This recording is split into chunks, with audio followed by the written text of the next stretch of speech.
Hello, greetings from Canada, from Elena Braverman. Thank you for the opportunity to say a couple of words about Nikolai Viktorovich Azbelev on behalf of his former PhD students. I believe that in this conference there will be many talks emphasizing Nikolai Viktorovich's scientific achievements, his great role in formulating ideas and stating new problems. I would like to say a couple of words about him as a personality and as a teacher. It was really a great privilege to be his student.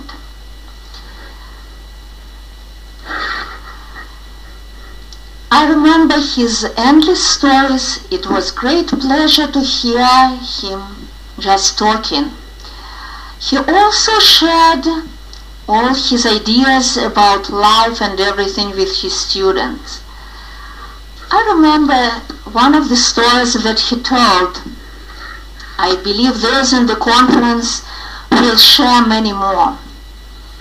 One of his students, when being in the Soviet army, wrote him a letter noting his supervisor that there in the army he had an opportunity to join the Communist Party.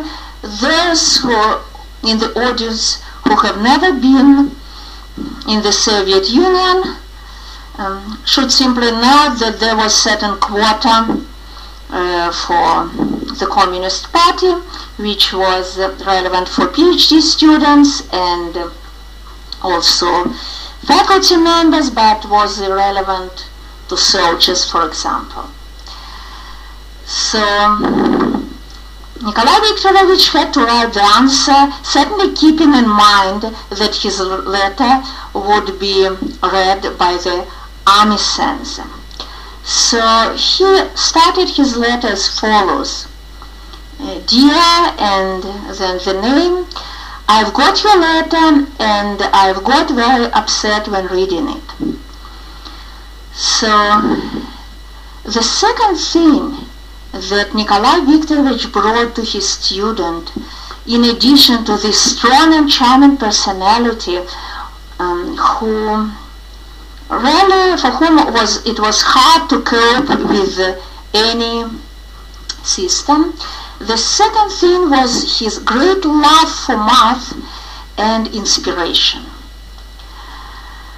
When the doors of the Soviet Union, the Iron Curtain, was gone, many scientists found jobs elsewhere, and among former PhD students and pupils, followers of Nikolai Viktorovich, there are many who live abroad, practically in all parts of the world, in European countries, in Africa, in Asia, even like myself in North America.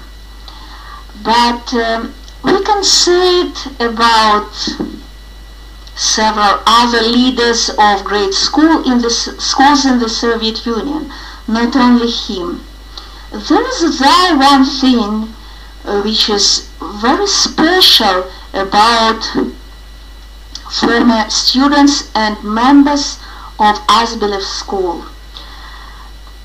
I have lived already, in addition to Russia, in 3 other countries, and I will say that it's very non-typical.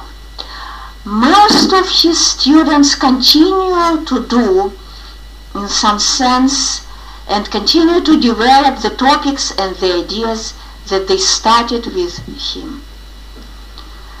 Why is this? What is the reason?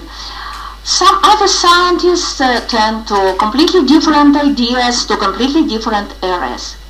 What was so special about Nikolai Viktorovich that made this